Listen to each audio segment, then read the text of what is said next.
What does it take to go from public housing in the Bronx to global boardrooms in Vienna? Today on the podcast, I'm talking with executive coach and corporate leader Sharon Ehrlich about the mindset shifts that build true confidence, how to set boundaries without guilt, and why your North Star matters more than your current circumstances.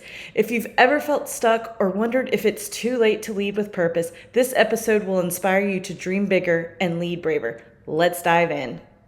Hey Mama, welcome to Career Growth for Working Moms. If you're stuck in a job that doesn't fit or burning out trying to do it all, you're in the right place. I'm Shannon, a career coach and fellow working mom. Here, you'll get simple career strategies and strength-based leadership tips to help you grow with clarity and confidence. So grab your coffee or reheat it for the third time and let's do this. Hello and welcome. I'm so excited to have Sharon Ehrlich with me today. Sharon is an accomplished executive coach, public speaker, and corporate trainer with over 30 years of experience in tech leadership. From growing up in public housing in the Bronx to becoming an international executive living in Vienna, Austria, Sharon's journey is a powerful example of resilience, grit, and redefining what's possible. As the CEO and founder of Living While Leading, Sharon empowers high-performing women to lead confidently and purposefully, aligning their careers with their values and creating lives that exceed their imagination. Sharon, welcome to the show. I'm so excited for this conversation today. Thank you for having me, Shannon. So, your story from the Bronx to global boardrooms is so powerful. What was a pivotal moment or shift that happened to spark that in your leadership journey? Well, I mean, if I have to be completely honest with you, I would never have ended up in Europe had it not been for a love story. I Oh, had a career. I was doing very well in my career in New York City, and then I met a very dashing man who happened to be Austrian, and my whole world was turned upside down. So I had to move across the pond and restart my career. And so I went from healthcare to not having a career at all because I moved to a country where I couldn't speak the language because the spoken language here is German. And I basically had to start from the bottom again. And instead of working in a business that was aligned with healthcare, which I couldn't do because of the language deficit that I had, I took right. a job in corporate, and which I never wanted to do. That was never my dream to be a corporate citizen, but I took a job working at IBM, a temporary job, and I ended up staying there 15 years. Wow, wow. Yeah. So what is it like to start all over again? I mean, that in itself is a lot of resilience to do that and start over. So can you talk about that journey? Well, it's very humbling, and I think a lot of your listeners can identify with that if they've had a long break from work and then they have to start again. Yes. Sometimes it feels like starting from the beginning. And in my case, it was humbling because I just wanted to work, so I went from making a six-figure salary to taking a job teaching executives English, earning the equivalent of about $15 an hour. But Oh, I did wow. it. I did it, and I'll tell you why I did it because I had a North Star. And this is something that I think is really important for people to keep in mind. What are you working towards? And are the activities that you're engaged in, are they moving you along the journey to get there? And so that position or that job, which was just an hourly job, was taking me to my North Star, which was I wanted to have my own friends and I wanted to have a career again. And that got me started meeting people and networking and connecting. And eventually, trust me, it was not a linear career, Shannon, but eventually I landed on my feet. I love that. Your North Star. That's great because you're right. Like just going and like don't always look at the circumstances for here and now, but think about where you want to go. That North Star, as you called it, they're like what's going to get me to keep moving forward. So I really love Absolutely. that. So moving away from New York City to Austria, did that with that change in becoming like going from the United States over there, did it change your approach to leadership and how you approached your career? Well, leadership became a little bit different for me because when I moved to Europe and I started my job and my career eventually at IBM, the circumstances were very different. In New York, although New York is a melting pot, everybody at the end of the day is American, more or less, right? Right. And then I was thrust into an environment where I was working with people from all over the world. And then I started to understand that there was not a lot of cultural proximity. And the way that I led eventually had to change because communication is the foundation of leadership. But if I'm speaking English as a native speaker and speaking to people who speak English as a second or third language, that means I need to adapt the way that I communicate. And that was one of the first things that I realized I needed to change. And this is so important for anyone is to really tap into what your communication style is and not only understand what it is, but how it's received by others. And then adapt, because adapting is something that we all have to do in leadership roles. We just cannot barrel through in the way that we do things. We have to meet people where they are. Yes, I do. I love that. And you're right with the whole communication. I mean, I can imagine with people. I mean, I studied abroad in Spain for 6 months, but even the way you communicate there, and I was just in college, like the communication differences just from how we speak here to there was different. So I can only imagine like going over there and having to start your career over and learning, talking and speaking with people where English is their second, third language, like how that communication played a huge role in getting you in IBM and all of the other career success you had. So that's very interesting. So you have a leading, living while leading. Can you share what that means and how it helps people lead with their authenticity? Yeah, sure. Uh, I developed this company, which is a leadership development practice. So I do executive coaching for women, but I also work with large organizations developing customized workshops to get their leaders to the next level. And my whole thinking behind it was that I was creating something that I wish I would have had when I was younger. When I thought about my career and all of the missteps I made and the time that I wasted, I want to save women, and I'm talking specifically about the coaching arm of my business now, is I want to save women time. I want them to understand that there is a way, a better way to get things done, and you can't do it by yourself. It's not just about hard work, because most of us believe that if we put our heads down and just grind, that people are Yes. going to notice that we're working. And that's not the way it works. That is not the way it works. And it's a lesson I had to learn the hard way. And so that's part of my mission is to teach women to be a lot more strategic about their careers and the decisions that they make when they are working for an organization. Awesome. That I love that. I think that that's amazing. So, in your career and through, moving, I keep coming back to that just because it's two huge cultural things. Did you ever have imposter syndrome? I know that comes up a lot here on our podcast, talking to our listeners about that. But can you speak to that? Did you ever feel like you had to pretend that you were something? And maybe a bigger leader than you were at the time and all of that, or how did that play into your transition or Yeah, I think I would be disingenuous to tell you that I never suffered from or experienced imposter syndrome. Um, I think all of us have at some point in our careers. And if I want to talk about a very specific moment, I can remember the first time I was promoted to a director level position. And I flew to London for the interview to meet with the person who would eventually become my boss. And I was asked to make a presentation about my concept for how I would lead the team and carry the mission forward for the organization. And I basically just had to go off of the information I found online. So I didn't really know that much about the company. And as I was making this presentation, I just kept thinking, they're going to find out. They're going to realize that I'm not an expert, that I don't know what I'm talking about. But guess what? I got that job. And it was a very, very exciting position for me. And I met wonderful people who are still my friends today.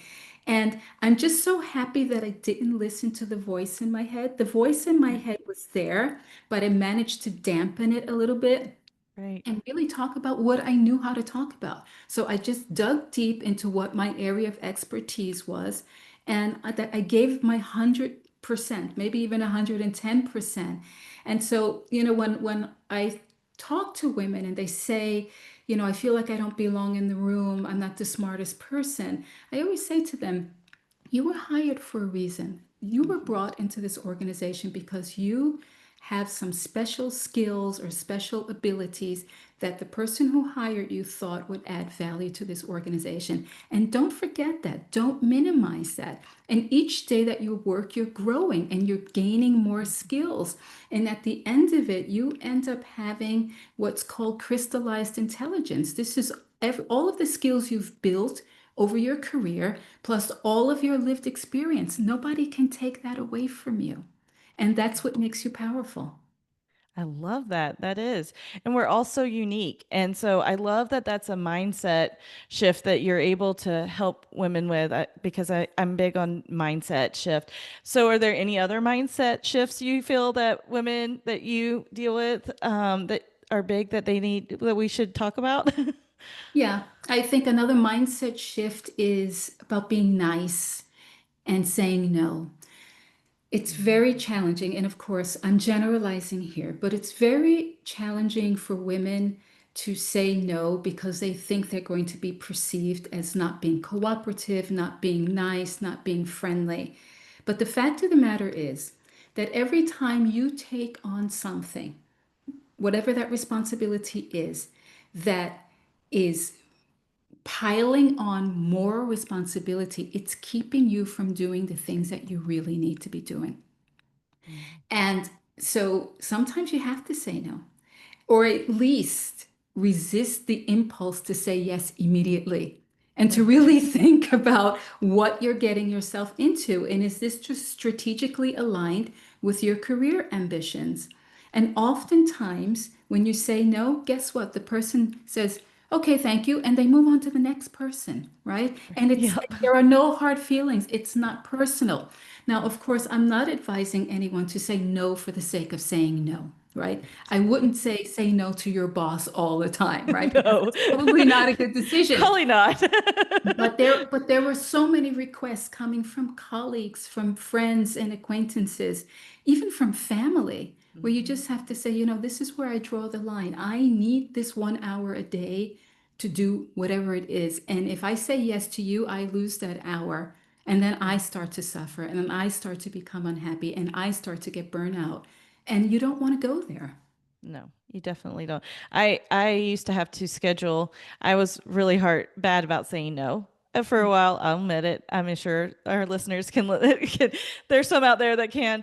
And I actually scheduled like an hour here, or sometimes it was only 15 minutes, like a couple of times during the day to just do nothing. Like this was my sacred time to just do something for myself because I didn't have enough discipline at first when I started working and mom and like all the demands that has. And it sometimes it was just 15 minutes just to make sure that I got that time for me, because if it was on the calendar, I'm that type of person. If it's on the calendar, I've made the commitment, I've got to do it. And so it allowed me to protect that time, and I needed that because I was getting burnout. Yeah, So that's a wonderful strategy. And I'm just like you, Shannon. If it's not on my calendar, it doesn't happen, right? And yes. so I am being very, very strict about my time. So for example, I'm a morning person, but I don't take any meetings before 9 o'clock in the morning because the hours between 6 and 9 are mine to Hmm. do whatever needs to be done. And at least I want to exercise or walk or do something for myself at a minimum of 35 to 40 minutes. Yeah. Right. And then sort of just start the day getting my head right. And the Yes. worst thing you can do is wake up in the morning and you start looking at your email, you know? Yes. Yes, that is It's horrible. I it's had leave your phone in another room so yeah, that you don't, if you're tempted to do that, because that is not the way to start your day because you started off feeling like everything's an emergency at that point instead of starting the day off with you in control of how you're taking it. exactly. And I like that you use this word control, Shannon. This is so important. We have so much more control than we think we do. We really do. And sometimes we sort of give it up and we let, every all of the circumstances and all of the people around us control our time. But actually we own it. And that's it's a tough one. I know it's really tough. Particularly I have my own child. So I know how that is when you have children, when you have elderly parents, when you have work. Everybody wants a piece of you. Yes, they But do. on the other hand, you have to be really diligent about carving out something for yourself, even if it's just that 15 minutes that you mentioned earlier. Right. Well, I mean, my son will get up sometimes early, and I like to start off with personal development, reading some as well. And so if he gets up early, he knows he grabs a book and he gets to come sit in my office next to me and he gets Oh, to read with me. uh-huh. But that is still my time and he knows that. And Mhm, so, it's just another way to still have that space for kids to come in mhm. and be a part, like snuggling or reading, but I still get my time of reading and doing my personal development that I want to start my day off with. So I think That's a it can look beautiful different for story. each, for Yeah. different. Yeah, yeah. It's a beautiful story, and it's a real example of you teaching people how to treat you, right? Yes, Because yes, we all can teach people how to treat us. And if you're at work and everybody knows, oh, when I go to her desk, I can just dump all of my work on it, you've taught people to behave that way, right? yes, yes, But so you have to really understand every time that you agree to do things that are not in alignment with what your mission is, your job, your career ambitions, or whatever it is, you people understand that they are going to come back a second time and a third time and a fourth time. And so this is a wonderful story you just told. It can even be done with the youngest of our people, right? That you can yes, teach it them can. how to But treat you're setting you. boundaries. You're setting yourself Exactly. boundaries to honor who you are. And I think that we as moms sometimes forget that we're important too. And we need to set our boundaries, whether it Absolutely. be at home or in the office. Agreed. So, oh, this has been such a great conversation. Where is the best place for our listeners to connect with you, Sharon? Your listeners can find me on LinkedIn. My name is Sharon Ehrlich, or they can visit my website, which is livingwhileleading.com. I also have a podcast, which is also called Living While Leading, which is on all of the major podcast platforms. Awesome. I will put that in the show notes.